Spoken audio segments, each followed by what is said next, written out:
스님들께 부처님이 가르쳐 주신 계율을 받아 지니게 되었으니 분명히 부처님의 계율이 나를 지켜주실 것이다. 우리가 부처님의 가르침을 공부하면서 반드시 인연법이라는 것을 명심하셔야 됩니다. 인연법. 우리 앞에 펼쳐진 모든 현상이 인연 따라 일어나고 인연 따라 사라질 뿐, 그 인연법 안에 절대 우연은 없습니다. 모든 것은 인연법, 인연의 흐름이다. 다 내가 지은 업의 인연의 흐름이다. 그래서 이 인연법을 다른 말로 인과법이라고도 부릅니다. 인과법. 모든 것에 원인이 있고 결과가 있다. 내가 지은 원인 따라서 그 결과를 받게 된다.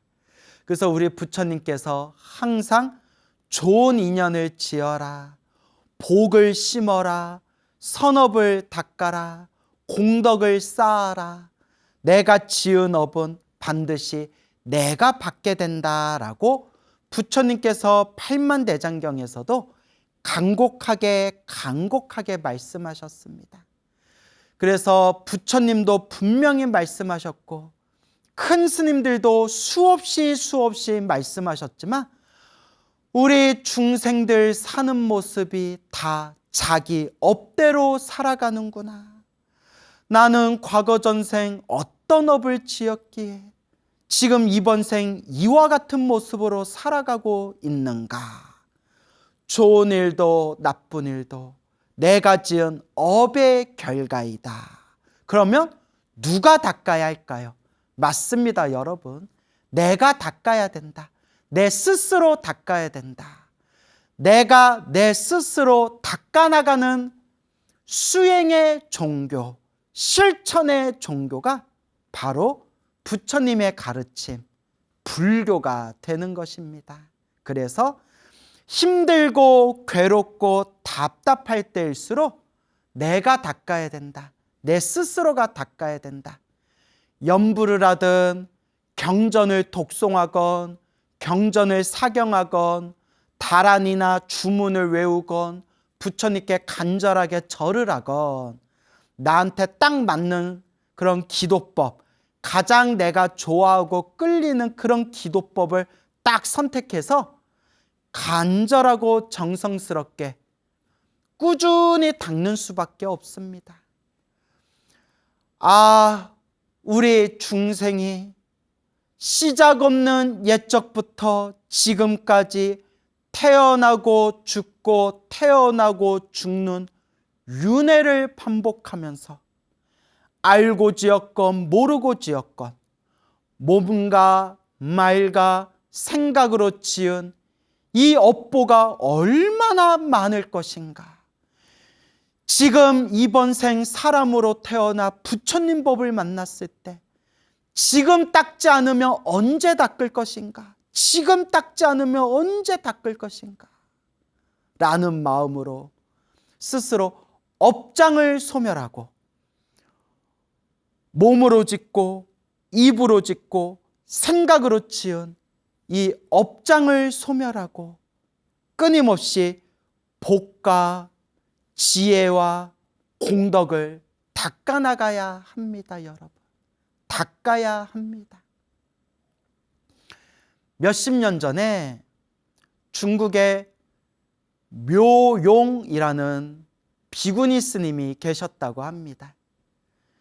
이 묘용이라는 비구니 스님이 어렸을 때 부모님께 어머니께 사랑받는 아이로 자라나서 그렇게 군대에 들어가서 여군으로 군대에 들어가서 중위로 그렇게 제대를 하게 되고 그렇게 좋은 직장에서 회사 생활을 잘 하다가 이 마음의 깊은 불심으로 결국은 그 좋은 직장도 내려놓고 머리 깎고 출가를 하게 되었다고 합니다.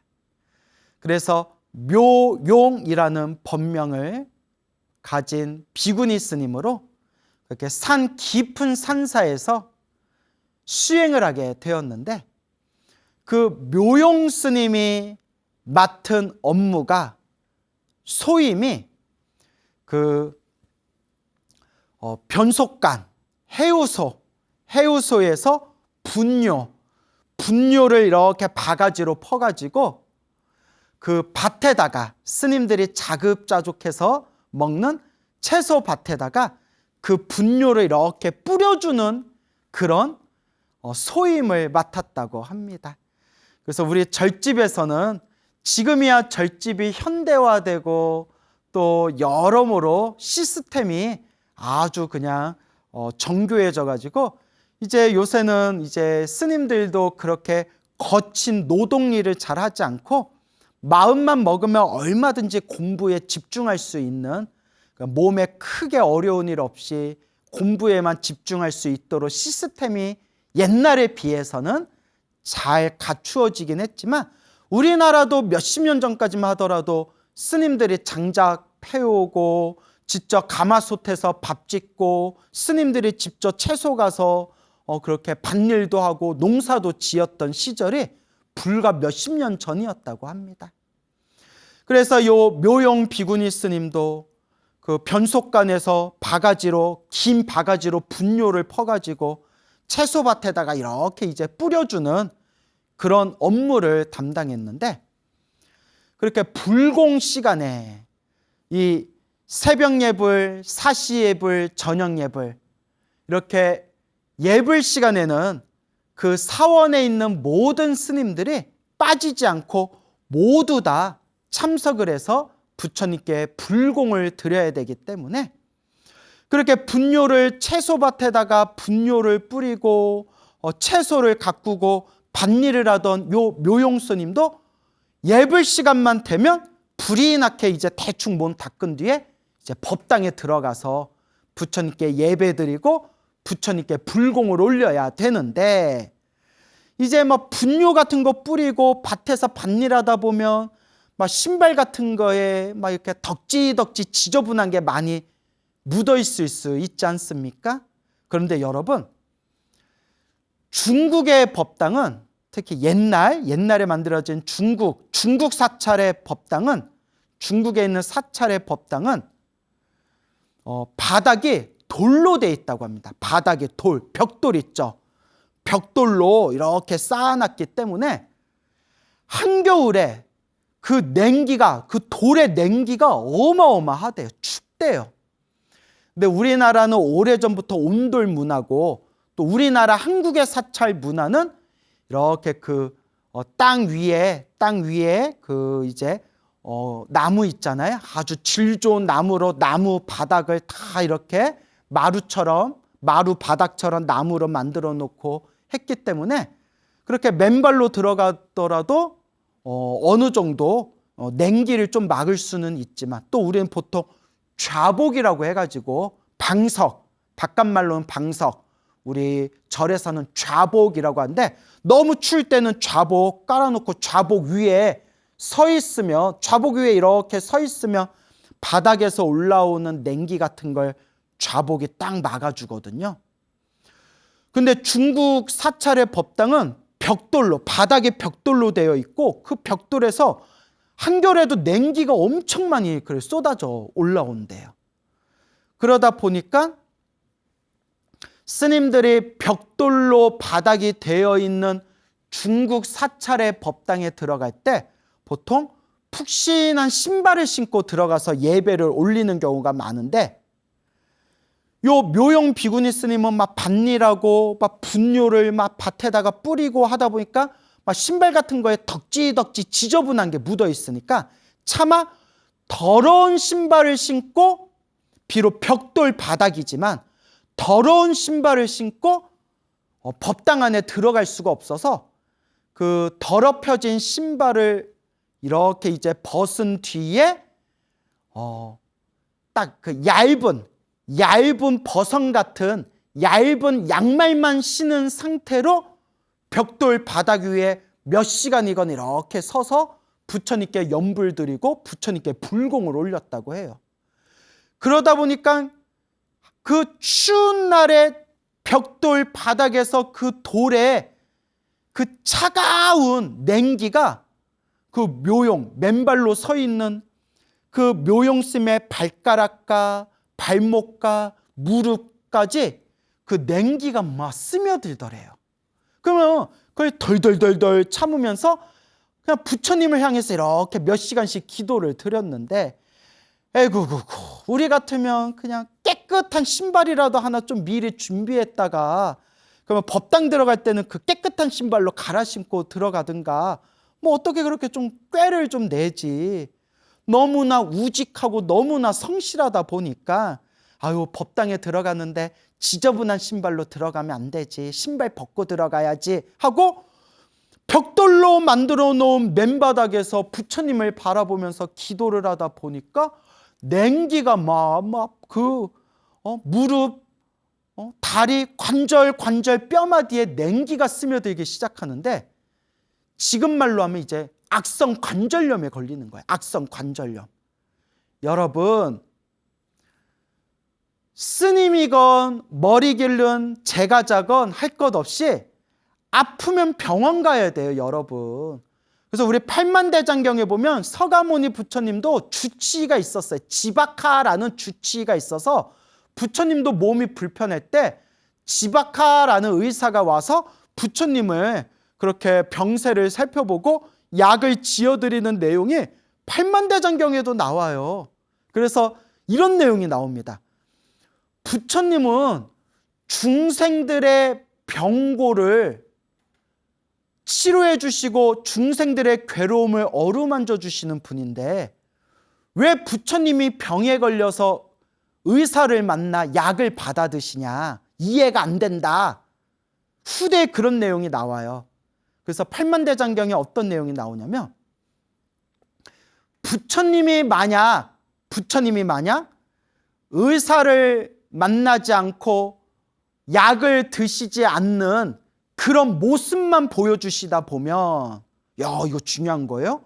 부처님이 의사도 만나지 않고 약도 드시지 않는 모습만 보여주시면 머나먼 후대에 부처님의 제자인 스님들이 몸이 아파가지고 뭐 의사를 만나거나 약을 먹게 되면 사람들이 손가락질을 하면서 부처님은 의사를 만날 일도 없고 약을 드실 일도 없었는데 저 스님들은, 부처님 제자들은 부처님도 의사를 안 만나고 약도 안 먹었는데 부처님 제자들은 툭하면 의사를 만나고 툭하면 약을 받아 먹는구나, 에이그 하고 후대에 스님들이 몸이 아팠을 때 의사를 만나고 약을 받아 먹는 그 모습을 보고 사람들이 손가락질하고 비난하는 그걸 부처님께서 미연에 방지하시기 위해서 일부러 석가모니 부처님이 중생들 앞에서 몸이 아픈 모습도 보이시고 몸이 아프면 의사를 만나는 모습도 보여주시고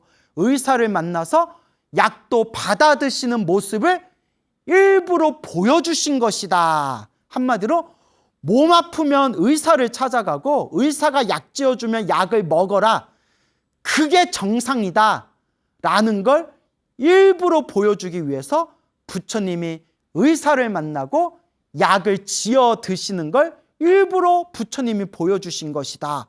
그런 내용이 팔만대장경에 나와요. 야, 우리 부처님 멋지죠? 부처님은 미래에 일어날 일들까지 다 계산하고 다 꿰뚫어 보시고 우리 중생들을 위해서 여법하게 가르침을 펼치신 거예요. 그러니까 요 묘용 비구니 스님이 막 관절에 냉기가 스며들어가지고 막 온몸이 막 찢기듯이 아플 때 병원에 가서 치료를 받아야 되는데, 우리 기도하는 불자님도 이거 잘 들으셔야 돼요. 요 성실하고 우직한 묘용 비구니 스님이 몸이 막 아프니까 막 바닥에 냉기가 스며들어가지고 관절이 막 아프니까 한다는 말이, 내가 전생의 업장이 두꺼워서 이렇게 몸이 아픈가 보다, 내가 더 열심히 기도해야 되겠다 하고 병원을 안 갔대요. 그냥 병원에 가시라고요, 여러분. 아프면 병원에 가는 게 정상이에요. 예? 몸이 아픈데 병원에 갈 필요 없어. 기도하면 저절로 병이 나. 이거는 사이비들이 나는 얘기예요. 아프면 병원 가서 약부터 먹고, 그래도 안 나으면 병원에서 치료받으면서 부처님께 간절하게 기도하면서 마음을 닦아라. 이렇게 생각을 해야지. 야, 병원에 갈 필요 없어. 약 먹을 필요 없어. 기도하면 부처님이 알아서 고쳐줘. 요것도 너무 극단적인 생각이에요, 여러분. 그러니까 제가 말하고 싶은 의미를 잘 아시겠죠? 기도는 밥 먹고 쉼 쉬듯이 항상 기도하고 업장소멸하되, 몸이 아프면 병원에 가고, 졸리면 잠자고, 예? 목마르면 물 마시고, 배고프면 밥 먹고, 걷다가 피곤하면 좀 앉아서 쉬고, 이게 바로 기본이고 상식이고 정상이라는 겁니다, 여러분. 그래서 요 묘용 비구니 스님이 온몸에 악성 관절염이 걷잡을 수 없을 정도로 이제 온몸에 퍼져가지고 다리가 막 부종이 생겨서 발과 다리가 탱탱 붓고 관절이 찢기듯이 아파가지고 도저히 사찰에서 일상생활을 할 수가 없을 지경까지 이르렀다고 합니다. 도저히 일상생활도 안 되는 상황에서 이제 병원에 치료를 받기 위해서 그때서야 어머니가 계시는 속가집으로 내려와서 병원에 가니까 병원에서 상태가 많이 안 좋습니다. 이 상태로 몸에 더 퍼지면 이제 반신불수가 돼서 자리에 누워야 됩니다. 라는 얘기를 듣고 요 묘용 스님이 충격을 받게 됩니다. 이걸 어쩌나, 이걸 어쩌나. 내가 부처님 가르침을 잘 닦아서 널리 중생들을 구제하기 위해 머리 깎고 출가를 하고 수행을 했는데 오히려 내 몸뚱아리가 다 무너져서 몸을 드러눕고 중생 제도는커녕 내 몸뚱아리 하나도 구제하지 못할 정도가 되었구나. 이걸 어쩌나, 이걸 어쩌나. 여러분, 힘들고 괴롭고 답답할 때가, 그때가 간절하게 정성스럽게 부처님께 기도할 때입니다. 염불을 하든지 경전을 독송하든지 사경을 하든지 다란히 주문을 외우든지 부처님께 간절히 절을 올리든지 어떤 기도를 하든 가장 내가 하고 싶은 끌리는 기도법을 딱 선택한 뒤에 살든 죽든 인연법에 맡기겠다. 죽을 때 죽더라도 간절하고 정성스럽게 기도해서 조금이라도 내가 업장소멸하고 가겠다라는 마음으로 힘들고 괴로울 때가 간절하게 기도할 때입니다. 그래서 부처님께 이와 같이 발언합니다. 거룩하신 부처님, 제가 과거 전생에 지은 업보가 두터워서 널리 중생을 구제하지는 못할 망정 제 몸뚱아리 하나도 구제하지 못하는 지경에 이르렀습니다. 제가 간절하고 정성스러운 마음으로 제가 제 몸에서 피를 내어 제 핏방울로 대방광 불 화엄경 사경을 시작하겠습니다. 부처님의 가피로 제 업장이 빨리 소멸하고 건강을 회복하기를 발언합니다. 이 모든 공덕을 중생들에게 회양하오니 모든 중생과 다 함께 깨달음을 얻기를 발언합니다. 부처님. 그리고 그날부터 어머니 속가집에서 깨끗한 책상 하나 다 펼쳐놓고 옆에 화엄경 경전과 깨끗한 이제 노트 한지로 된 종이를 딱 놓은 뒤에 10개의 손가락에 그 우리 사열침 있죠, 사열침을 10개 손가락에 사열침을 찔러가지고 피를 쭉쭉 빼가지고 그 핏방울을 모으고 모아서 그 핏방울로 정성스럽게 대방광 불화엄경 사경을 한 글자 한 글자 정성스럽게 사경을 시작했다고 합니다. 손가락에 피를 내다가 피가 더 이상 나오지 않으면 손등의 혈관에다가 사열침을 찔러가지고 거기서 피를 내서 그 핏방울로 정성스럽게 화엄경을 사경했다고 합니다. 와, 근데 여러분, 이거 절대 따라하시면 안 돼요. 절대 따라하시면 안 돼요. 근데 요 묘용 비구니 스님이 그 차가운 벽돌 바닥에 신발 벗고 들어가서 몇 시간 동안 냉기를 이겨내면서 막 냉기 속에서 막 기도했을 때 내가 이미 알아봤지만 정말 성실하고 우직하고 훌륭한 분이지만 약간 성격이 좀 빡센 데가 있으신 것 같아요. 그러니까 여러분 절대 막 핏방울 피 뽑아가지고 사경하고 이런 거 절대 따라하지 마세요. 요새 먹물 좋아요. 먹물 좋고 요새 펜도 좋으니까 그냥 우리는 정성스럽게, 그래서 제가 이렇게 얘기해요. 핏방울을 뽑아가지고 피를 뽑아서 사경하려는 그 마음으로 그냥 펜 좋은 거, 붓펜으로 펜 좋은 걸로 그냥 그런 마음가짐으로 사경을, 건강한 몸으로 사경을 해라, 이렇게 말씀드리고 싶어요. 또 그럴 분 안 계시겠지만 또 요거 소나무 방송 보고 그래 기도하면 저 정도로 빡세게는 해야 돼, 나도 오늘부터 피 뽑아서 사경해야 되겠다, 절대 따라하지 마세요. 이런 거 함부로 따라하는 거 아니에요. 저 분명히 이런 거 함부로 따라하지 말아라 분명히 말씀드렸습니다. 다만 그런 간절한 마음, 그런 정성스러운 마음을 우리 불자가 교훈으로 삼자. 참으로 대단하십니다. 참으로 훌륭하십니다. 어쩜 저렇게 간절하고 어쩜 저렇게 정성스러울까. 교훈으로 되새기자. 이제 이 정도로 받아들여야지 절대 집에서 피 뽑아가지고 사경하지 마세요, 여러분.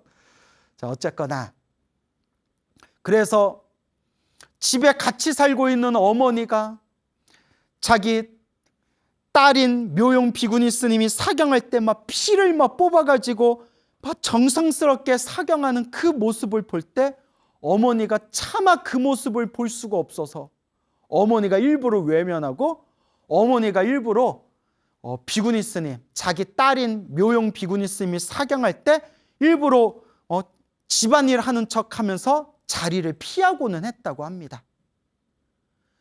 그렇게 몇 날 며칠이 지났을까요?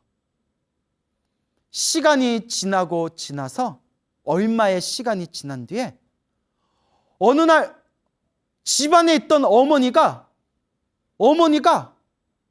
깜짝 놀랐대요. 그리고 묘용 비구니 스님한테 이렇게 얘기했대요.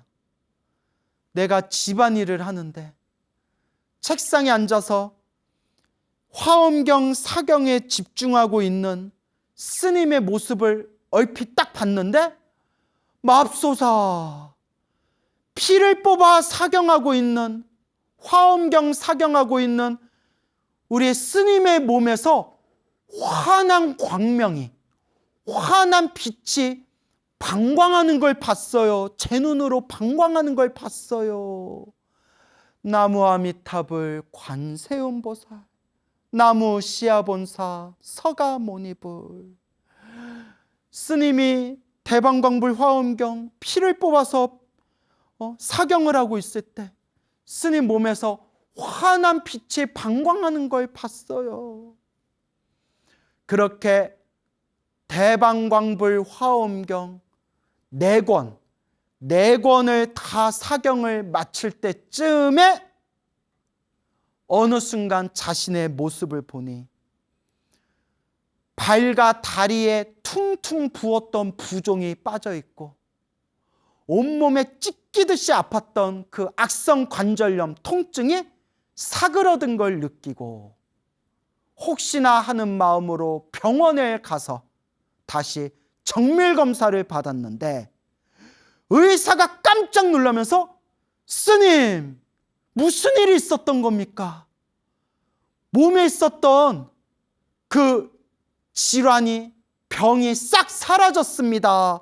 스님, 부처님 카피인가 봅니다. 라고 의사조차도 쏘스라치게 놀랐다고 합니다. 스님의 그 몸에 있던 병이 싹 사라진 거예요. 발과 다리에 있던 부종이 싹 사라지고 몸에 있던 악성 관절염 통증도 싹 사라진 거예요. 참으로 놀랍지 않습니까? 참으로 놀랍지 않습니까? 제가 예전에 이 감동스러운, 이 감동이 가득한 이 눈물겨운 이야기를 했는데 이걸 가만히 듣던 어느 불자님이 스님, 사경한다고, 피를 뽑아 사경한다고 사열침으로 피를 하도 많이 뽑아가지고 혈액순환이 잘 돼서 피를 뽑아서 사경하는데 사열침으로 손가락을 계속 찔러가지고 피를 많이 뽑아서 혈액순환이 잘 돼가지고 병이 빨리 나은 거 아닙니까? 이거 무슨 말이야 당나귀야. 또 제가 그 얘기를 듣고 어안이 벙벙, 이게 무슨 말이지? 하고 제가 한번 웃었던 적이 있었는데 그렇게 이제 병이 싹 사라졌대요. 병이 싹 사라지고 건강을 되찾은 이 묘용 비구니 스님이 감동의 눈물을 뚝뚝 흘리면서 합장하고 이와 같이 발언하기를, 부처님 감사합니다. 부처님 감사합니다.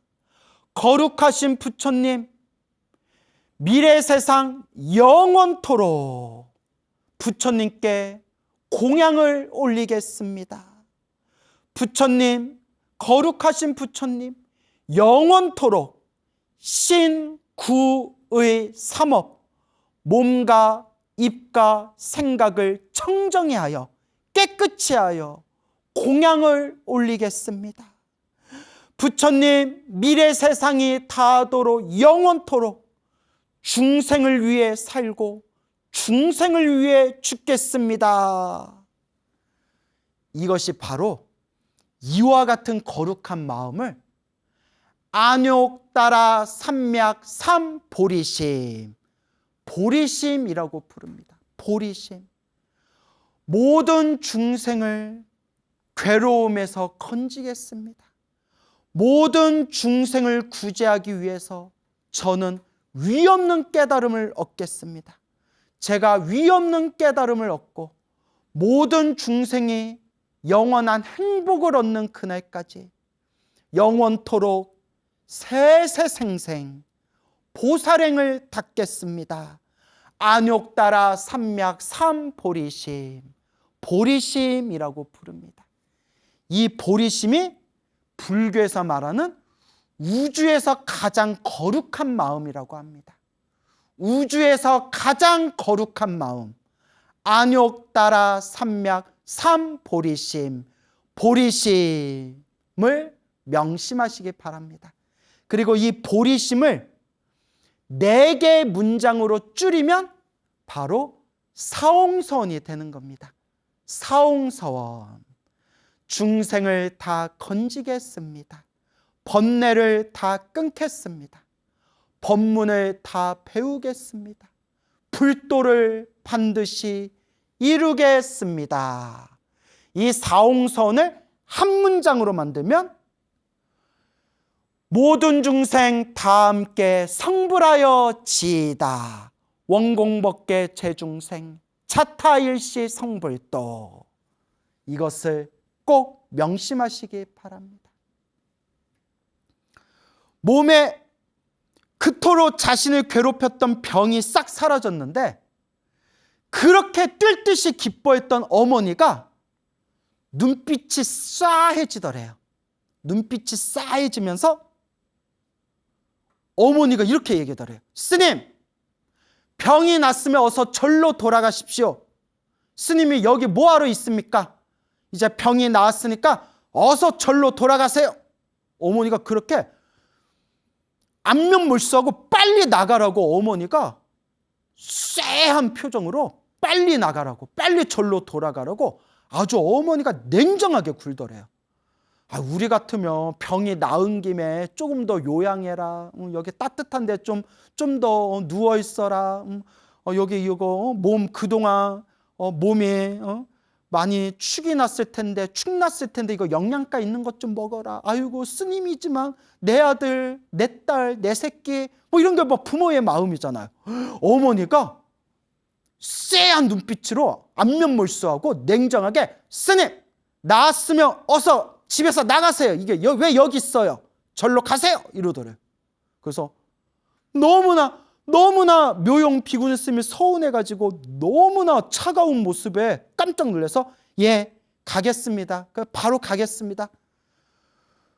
병원에서 완전히 병이 사라졌다, 회복됐다라는 말 듣자마자 그냥 집에서 막 가방에 짐 싸가지고 이제 기차 타고 또 가야 되니까 이제 기차역에 가는 택시를 집 앞까지 불러가지고 나 가요.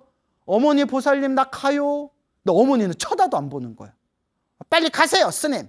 뭐하러 있어요. 막 이렇게. 그래서 어머니지만 너무하다. 우리 어머니 너무하다.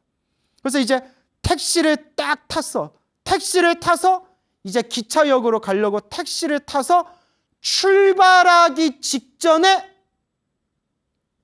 집 밖에 살짝 마중 나온 어머니가 눈물을 뚝뚝 흘리면서 울고 있는 모습을 본 거예요.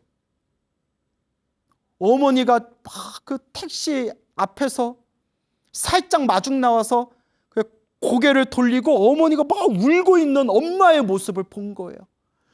순간 묘용 비구니 스님도 막 눈물이 뚝뚝 날고 엄마도 울고 묘용 비구니 스님도 울고 하늘도 울고 땅도 울고 개구락지도 울고 택시기사도 막 울고 막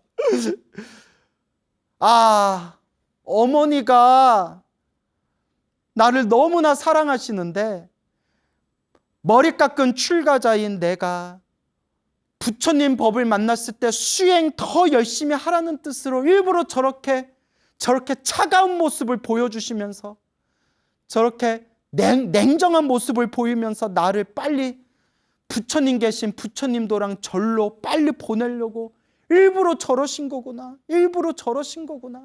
어머니도 막 울고 묘용 비구니 스님도 택시에서 막 울고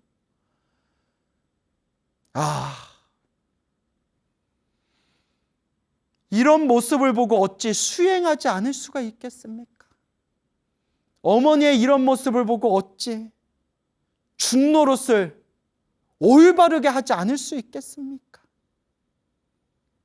그렇게 절로 돌아온 묘용 비구니 스님은 부처님의 은혜를 갚는 마음으로 화엄경을 포함해서 묘법 연화경 수많은 경전들을 정성스럽게 사경하고 그리고 여러 가지 복지 운동을 펼치면서 많은 분들에게 봉사하고 부처님의 가르침을 전법 포교 열심히 하면서 부처님 은혜를 갚으며 수행과 전법 포교를 열심히 하고 있는 그런 묘용 비구니 스님의 이야기가 되겠습니다.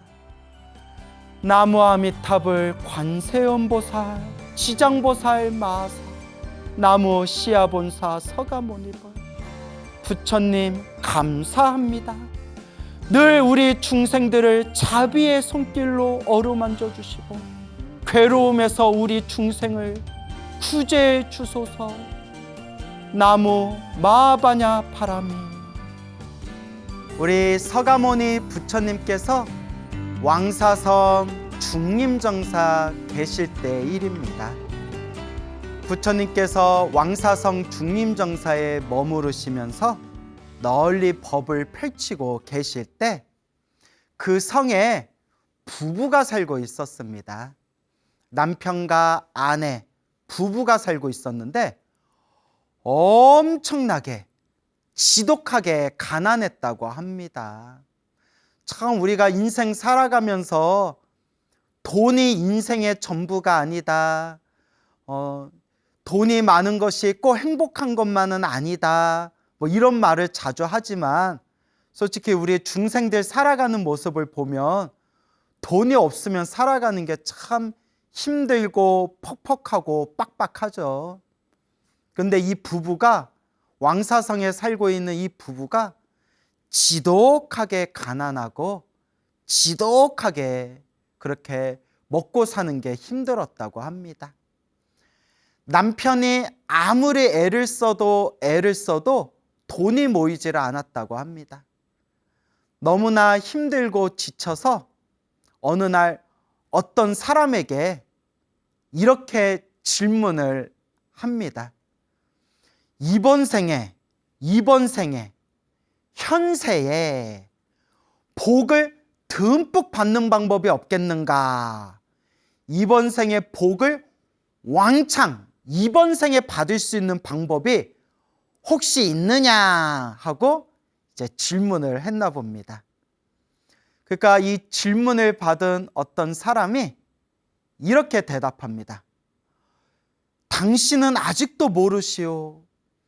이 세상에 거룩한 위대하신 부처님이 이 세상에 출현하셨고 부처님의 거룩한 제자들이 지금 이 세상에서 중생들에게 널리 법을 펼치고 있습니다.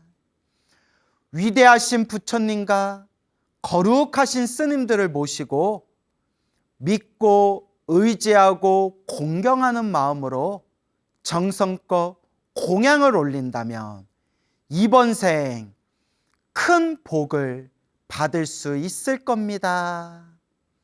이 말을 듣고 이 남편이 마음으로 굳게 다짐합니다. 결심을 합니다. 그래, 내가 부처님과 스님들을 모셔서 내가 공양 한번 올려야 되겠다.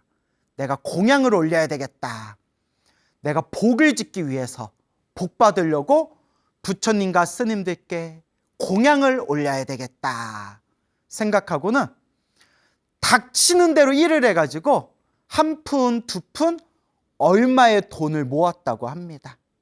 닥치는 대로 일을 해서 한 푼, 두 푼, 서푼 이렇게 얼마의 돈을 모은 뒤에 그 돈으로 집에서 소박하게나마 이렇게 정성껏 음식을 만들고 그렇게 스님들을 모시고 정성껏 공양을 올렸다고 합니다. 스님들을 위해서 정성껏 공양을 준비한 이 남편의 부인이, 아내가 이름이 차마였다고 합니다. 차마가 여기 말로는, 우리 말로는 편안하다, 편안, 평온이라는 뜻이 있다고 합니다. 차마라고 쓰고 편안하다, 평온하다라는 뜻이 있다고 합니다. 그 부인이 집에 오신 스님들께 정성껏 공양을 올린 뒤에 음식을 맛나게 드신 이 스님들이 오늘 공양을 올린 남편과 아내 부부를 위해서 법을 설해주고 계율을 내려줬다고 합니다. 계율. 우리도 절에 가면 부처님 가르침을 공부하고 스님들께 수계식이라는 거 하지 않습니까? 수계식, 계율을 받는 수계식. 그래서 그 계율을 내려주는데 살생하지 말라, 도둑질하지 말라, 삿된 음란한 짓을 하지 말라, 그 다음에 거짓말하지 말라, 술을 포함해서 정신을 흐리게 하는 것을 하지 말아라, 이렇게 계율을 내려줬고 그 차마라는 이름을 가진 그 부인도 이렇게 정성껏 스님이 내려주시는 가르침과 그 계율을 정성껏 받들고 받아 지녔다고 합니다. 이렇게 이 남편과 남편의 아내가 되는 차마라는 이름을 가진 이 아내가 스님들께 정성껏 공양을 올렸고 가르침을 받고 계율을 받아 지니게 됩니다. 그때 때마침 낮에 숲속에 가서 소풍을 즐겼던 빈비사라 왕이 성으로 돌아오는 길에 나무에 꽁꽁 묶여가지고 갈증과 굶주림에 시달리고 있는 죄인을 만나게 됩니다. 범죄를 저지른 이 죄인이 벌을 받기 위해서 나무에 꽁꽁 묶여가지고 갈증과 배고픔에 시달리고 있는 것을 봅니다. 그 죄인이 나무에 결박당해서 아이고 나 죽는다, 아이고 나 죽는다 하고 있을 때 빈비사라 왕이 때마침 지나가니까 빈비사라 왕에게 고함을 지르면서 외칩니다. 대왕이시여, 대왕이시여, 제발 저 좀 살려주십시오. 제발 저 좀 살려주십시오. 대왕이시여, 제가 나무에 묶여서 몇 날 며칠 동안 아무것도 먹지를 못했습니다. 배가 고파 죽을 것 같습니다. 제발 먹을 것만이라도 주십시오. 먹을 것만이라도 조금 내려주십시오. 빈비사라 왕이 너무 안타깝고 불쌍해서 이제 죄인이고 또 나라의 법도가 있으니까 뭐 함부로 풀어주기는 어렵고, 다만 왕이 그래, 그러면 내가 성에 도착하자마자 너에게 먹을 음식을 내려주겠다, 좀 기다리거라 라고 빈비사라 왕이 말을 한 뒤에 이제 성으로 갔는데, 성에 가서 이러쿵 저러쿵 온갖 복잡한 일들이 생겨가지고 껌껌한 밤이 될 때까지 그만 죄인에게 밥을 내려주겠다라고 약속한 걸 까먹고 있었던 거예요. 왕이 까먹고 있다가 밤이 돼서야 아이고 내가 오늘 그 나무에 묶인 굶주린 죄인에게 밥을 주기로 했는데 내가 낮에 너무 바빠가지고 깜빡했구나. 이걸 어쩐다, 이걸 어쩐다. 지금이라도 빨리 밥을 줘야겠다라는 생각이 든 겁니다. 우리 같으면 뭐 그냥 미안한데 그냥 내일 아침에 해 뜨면 주지 뭐 이런 생각 들 수도 있는데, 왕이 되게 착했어요. 엄청 이 착한 왕이 아이고 내가 밥을 줄 때까지 저 죄인이 기다리고 있을 텐데 이걸 어떡하나 이걸 어떡하나 하다가 이제 궁전 안에 있는 신하들과 사람들에게 내가 오다가 숲에서 만난 나무에 묶여있는 죄인에게 밥을 좀 갖다 주고 오너라 라고 왕이 명을 내리는데, 궁전 안에 있는 신하들과 사람들이 아무도 가겠습니다, 제가 갔다 오겠습니다, 제가 가서 밥을 주고 오겠습니다 라는 말을 안 하는 거예요. 그래서 왕이 왜들 그러냐, 왜 내가 명령을 내리는데 왜 가겠다는 사람이 없냐 이러니까 사람들이 말하기를 왕이시여, 지금 이 깜깜한 한밤중에 그 숲에 들어가면 온갖 사나운 짐승도 있고 귀신도 있고 사람을 잡아먹는 나찰이라는 사람을 잡아먹는 요괴도 있을 텐데 무서워서 못 가겠습니다. 이 한밤중에 깊은 숲속에 뭐가 있을 줄 알고 무서워서 못 가겠습니다. 그러니까 이제 왕도 신하들한테 억지로 가라 말하기가 이제 미안하니까 고민하다가 성 안에 있는 사람들에게 다음과 같이 이제 명을 내립니다.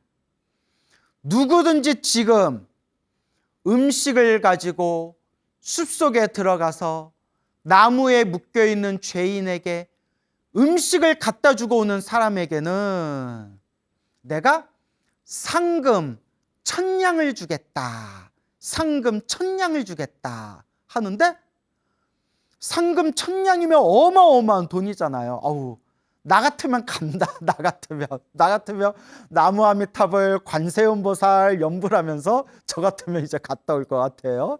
자, 이제 웃자갈 얘기고, 상금 1000냥을 주겠다는데도 가겠습니다, 제가 갔다 오겠습니다 라는 사람이 없는 거예요.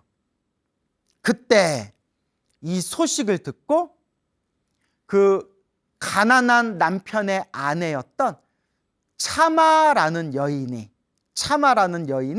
이 소식을 듣고 문득 이렇게 생각합니다. 부처님의 계율을 받아 지닌 사람은 사나운 짐승이나 악한 귀신들도 온갖 재앙도 감히 침범할 수 없다고 했는데, 내가 얼마 전에 스님들께 공양을 올리고 스님들께 부처님이 가르쳐 주신 계율을 받아 지니게 되었으니 분명히 부처님의 계율이 나를 지켜주실 것이다. 그러니 내가 갔다 오자. 이거는 참 좋은 기회다. 돈을 벌 수 있는 좋은 기회다. 내가 갔다 오자 라는 생각이 들어서 왕에게 찾아가서 왕에게, 왕이시여, 제가 지금 이 한밤중에 음식을 가지고 나무에 묶여있는 죄인에게 밥을 건네주고 오겠습니다. 음식을 건네주고 오겠습니다. 저에게 맡겨주십시오 하니까 왕이 뜰 듯이 기뻐하면서, 그대가 음식을 전해주고 오면 내가 큰 상을 내리겠다. 잘 다녀오너라 하고 음식을 받고 이제 숲속에 들어가게 됩니다.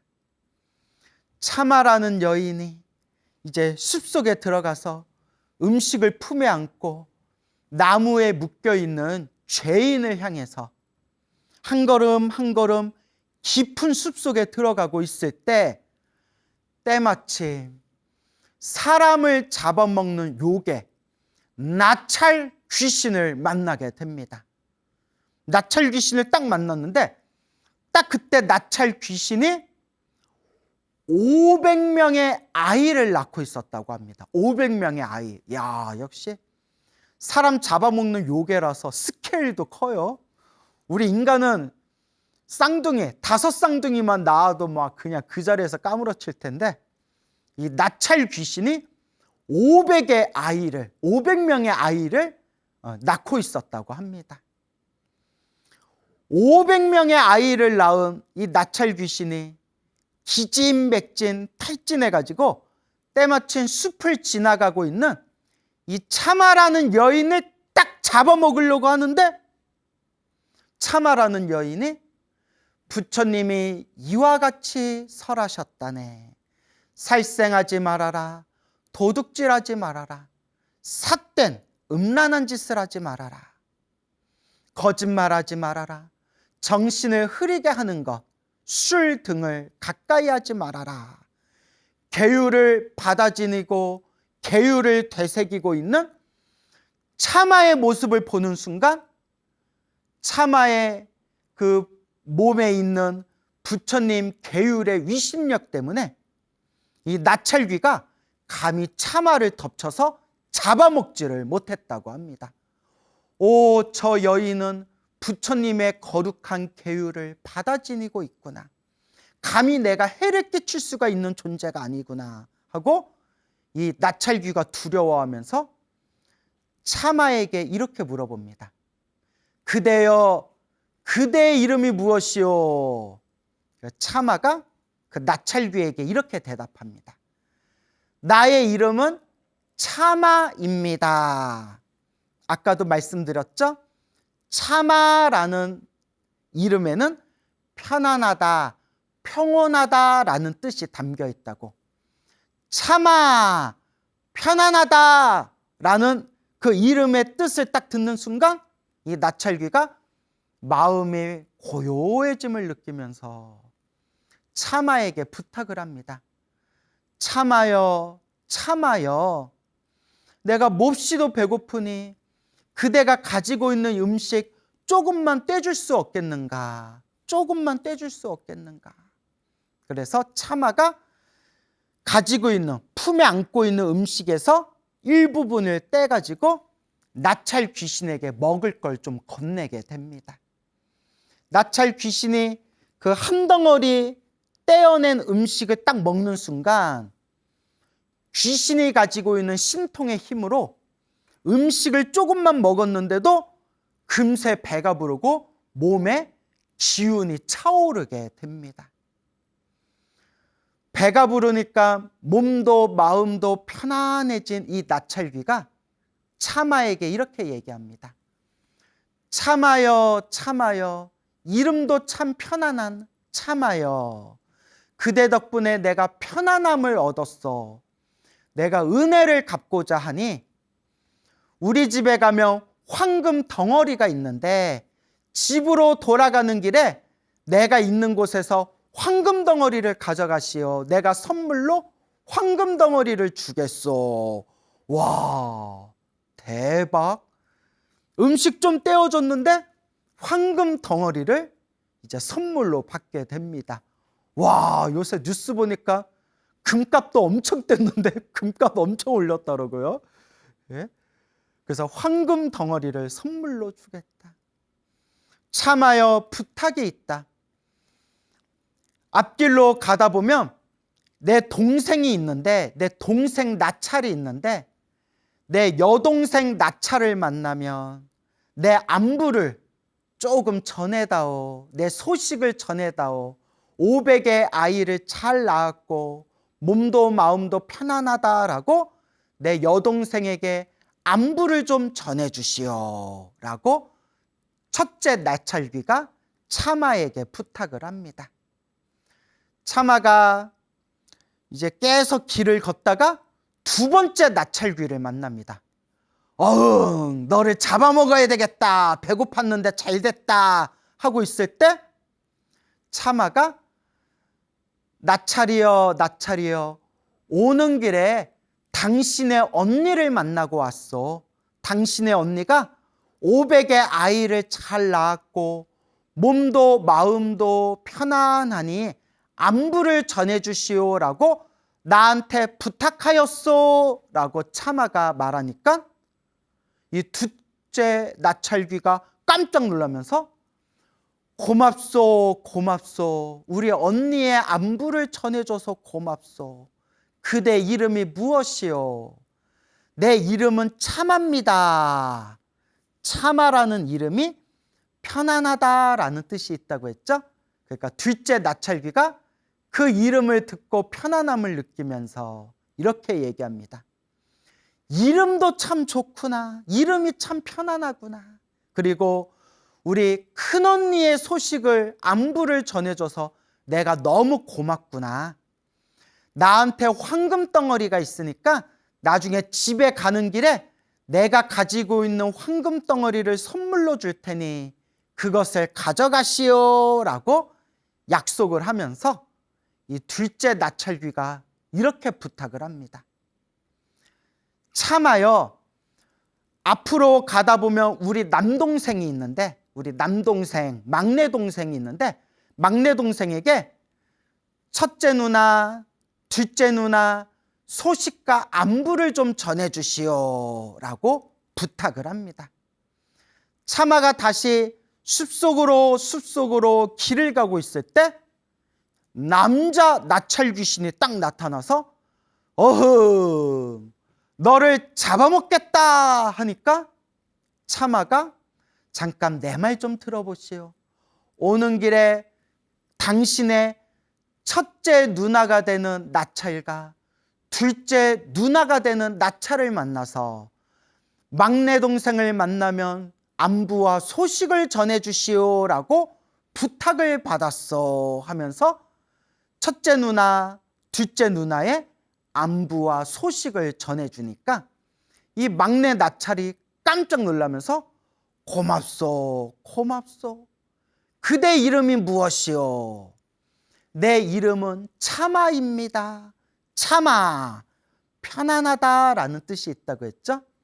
그러니까 이 막내 나찰, 세 번째 나찰이 아주 기분 좋아라 하면서 이름이 차마, 이름이 참 편안하시군요.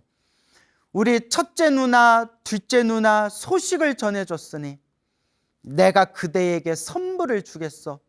나에게 황금 덩어리가 있으니까 가는 길에, 나중에 집으로 돌아가는 길에 나한테 황금 덩어리를 받아가시오. 그대에게 선물로 주겠어 하면서 헤어지게 됩니다.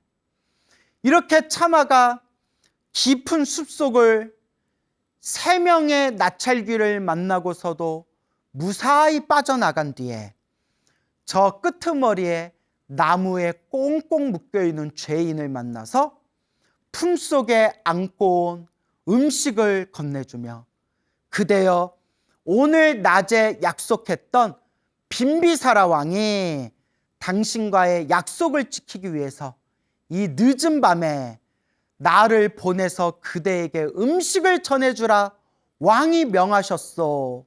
왕은 약속을 지켰으니 배불리 먹으시오 라고 이제 음식을 건네주고 룰루랄라 이제 집으로 돌아가면서 막내 나찰귀, 둘째 나찰귀, 첫째 나찰귀, 첫째, 둘째, 막내 나찰귀에게 약속받은 선물로 황금 덩어리 3덩어리를 받아가지고 집으로 무사히 돌아왔다.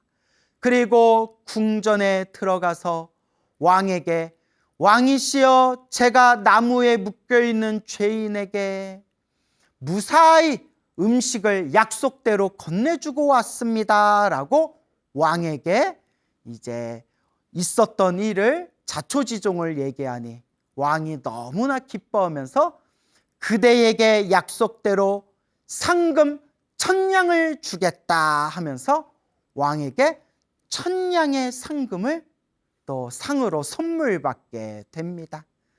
이와 같이 왕에게 1000냥의 상금을 받았고 3명의 나찰귀들에게 크나큰 황금 덩어리를 선물로 받았기 때문에 이 차마라는 여인과 차마의 남편은 엄청난 왕사성에서 아주 큰 부자가 되어 가난에서 벗어나게 되었다.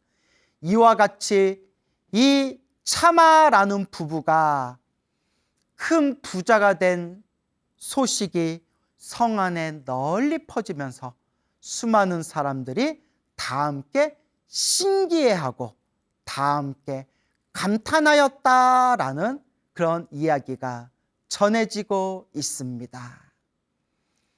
자, 이렇게 이 차마라는 아내의 계율을 수지한 공덕으로 나찰들에게 크나큰 황금 덩어리를 선물로 받고 빈비사라 왕에게 1000냥의 상금을 선물로 상금으로 받게 된 이 차마의 부부는 엄청난 부자가 되었습니다.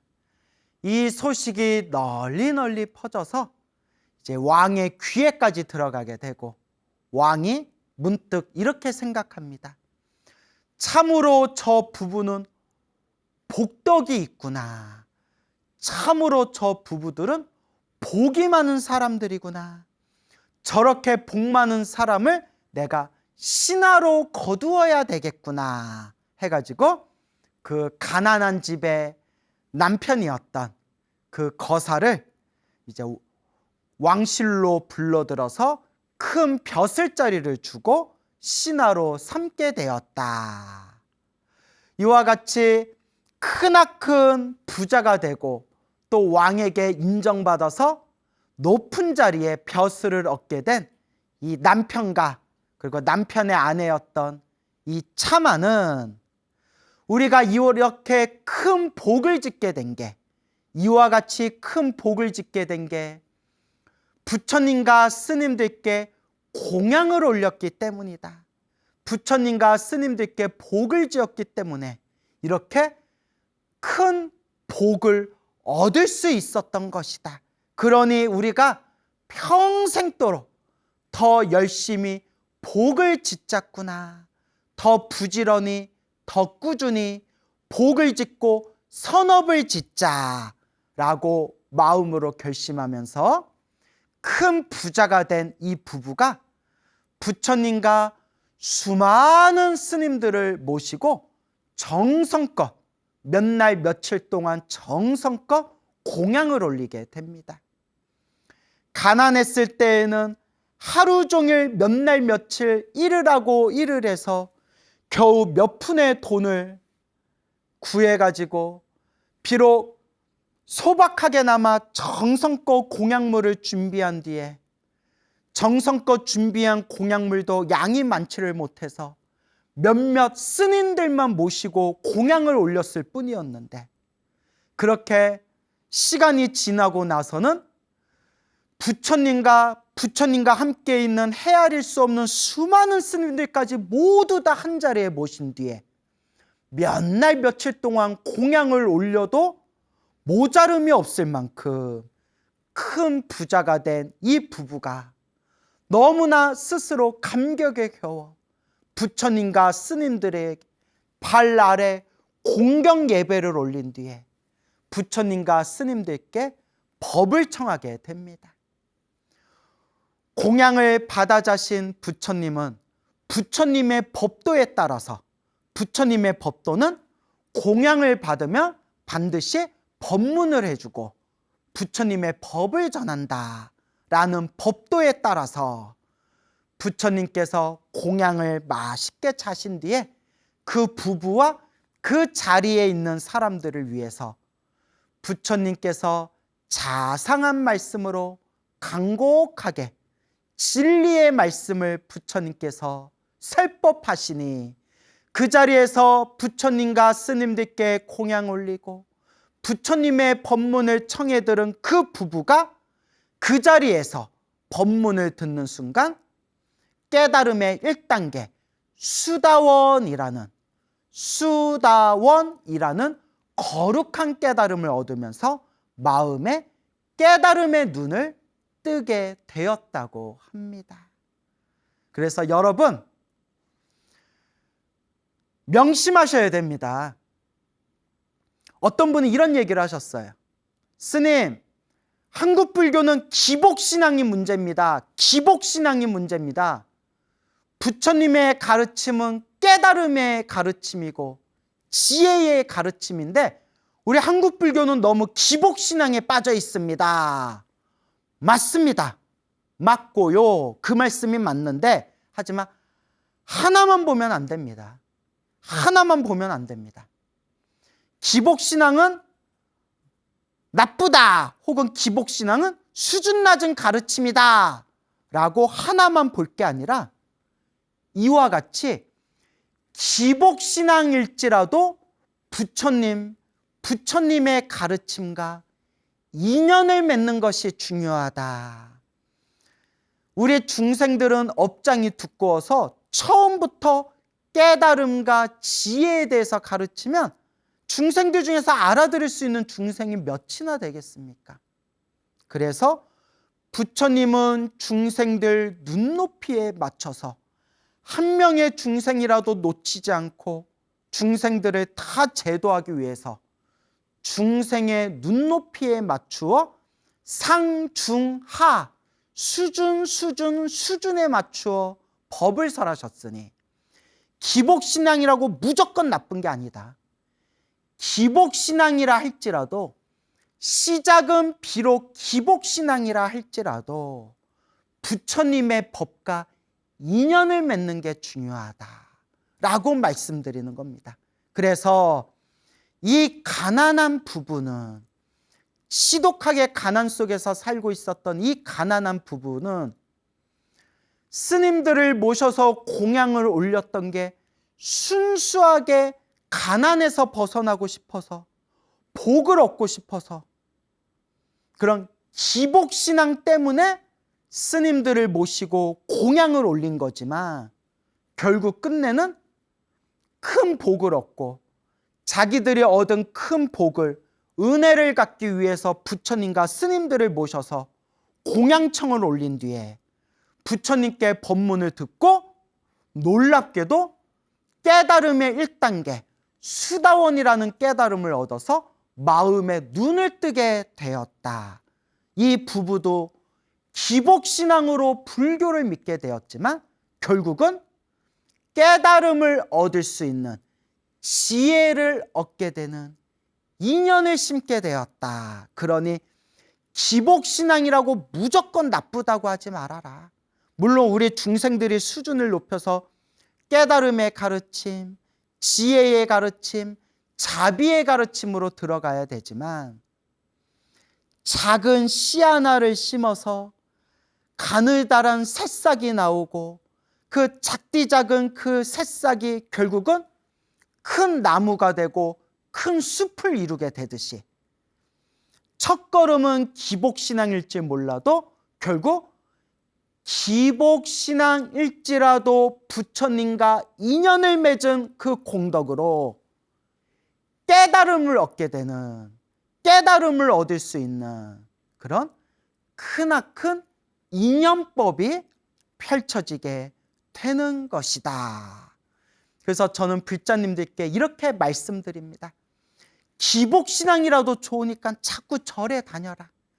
기복신앙이라도 좋으니까 자꾸 부처님하고 인연을 맺어라. 기복신앙이라도 좋으니까 자꾸 부처님 가르침을 듣고 들어라. 시작은 미약했으나 끝은 창대하리라. 이건 우리 경전에 나오는 말씀은 아닌 것 같은데 하여튼 이와 같이 기복신앙이라고 무시하지 말아라 라는 말씀을 드리게 되는 겁니다. 이 부분은 스님들께 공양 한번 올린 공덕으로, 그리고 스님들께 공양을 올려서 스님들이 전해주신 부처님의 계율을 받아지는 그 공덕으로 이와 같이 큰 부자가 되고 이와 같이 아주 거룩한 수다원이라는 깨달음을 얻게 되었습니다. 그런데 이런 이야기를 듣고 혹 어떤 사람들은 이런 생각을 일으킬 수도 있습니다. 나도 부처님께 쌀 많이 올렸는데 나는 왜 일이 안 풀리냐? 나도 부처님께 떡공양 많이 올렸는데 나는 왜 일이 안 풀리냐? 나도 절에 계신 스님들한테 공양 많이 올렸는데 나는 왜 아직도 일이 안 풀리냐? 왜 나는 안 되냐? 나는 어리석은 생각을 일으킬 수가 있습니다. 왜 어리석은 생각이냐? 왜 나는 안 되냐가 아니라 콩을 심으면 콩이 나고 팥이 심으면 팥이 나듯이 내가 지은 공덕은 반드시 내가 받는데 단 언제 받느냐 그 시기는 사람 중생 업보 따라 차별이 있다. 내가 지은 업은 반드시 내가 받지만 받는 그 시기, 그 받는 그 시간은 중생의 업보 따라 차별이 있다. 그래서 내가 지은 업의 인연에 의해서 이 자리에서 빨리 받는 중생도 있고 조금 더디게 받는 중생도 있고 혹은 다음 생, 다다음 생 느리게 받는 중생도 있더라. 이게 팔만대장경에 자세히 나와요. 그러면 왜 그런 거냐? 그것도 중생의 인연법이래요. 중생이 자기가 지은 업의 인연법 때문에 빨리 받을 수도 있고 더디게 받을 수도 있고 늦게 받을 수도 있대요. 하지만 언제 받냐에 상관없이 콩 심으면 콩 나고 팥 심으면 팥 나고 내가 지은 업의 인연대로 내가 지은 업을 반드시 내가 받게 된다. 이것이 바로 우주의 법칙, 인과법, 인연법이 되는 겁니다. 그래서 우리 불자님들이 스님, 제가 절에 열심히 다녔는데 기도도 열심히 했는데 부처님과 스님들 앞에 공양도 많이 올렸는데 그런데도 왜 이렇게 힘들고 괴롭고 답답할까요? 그것도 내 업의 인연이다. 수없는 과거 전생에 지은 빚이 많아서 이번 생 그 빚을 갚느라고 너무 빚이 많아가지고 그 빚을 갚느라 절에 열심히 다니고 기도 열심히 하고 부처님께 공양도 열심히 올렸지만 내가 지어놓은 빚이 많아서 그 빚을 갚느라고 힘들고 괴롭고 답답한 일들이 자꾸 생기는 것이다. 하지만 내가 빚을 갚기는 갚아야 되는데 내가 열심히 기도하고 공양을 많이 올리고 복과 선업과 공덕을 잘 닦았기 때문에 크게 갚아야 할 빚을 작게 갖고 있는 것이다.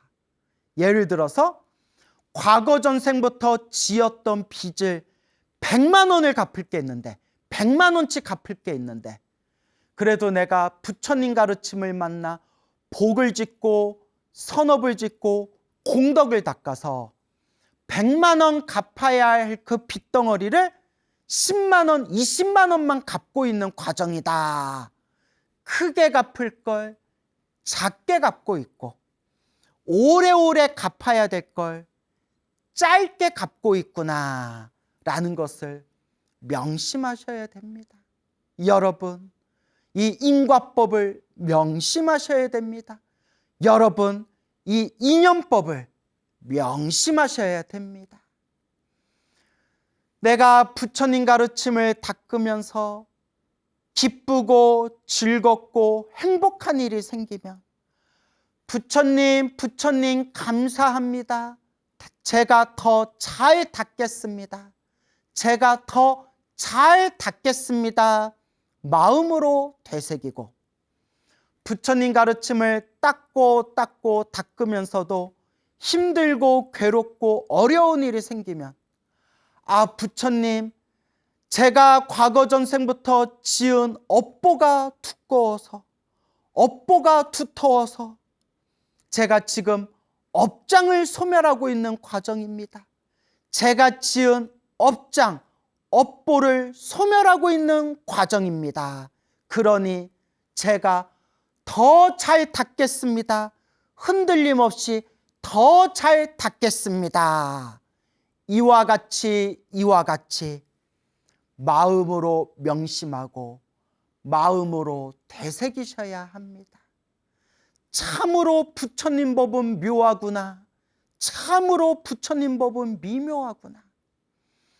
우리가 시작 없는 옛적부터 지금까지 태어나고 죽고 태어나고 죽고 알고 지었건 모르고 지었건 몸과 말과 생각으로 얼마나 많은 업을 지어왔을까?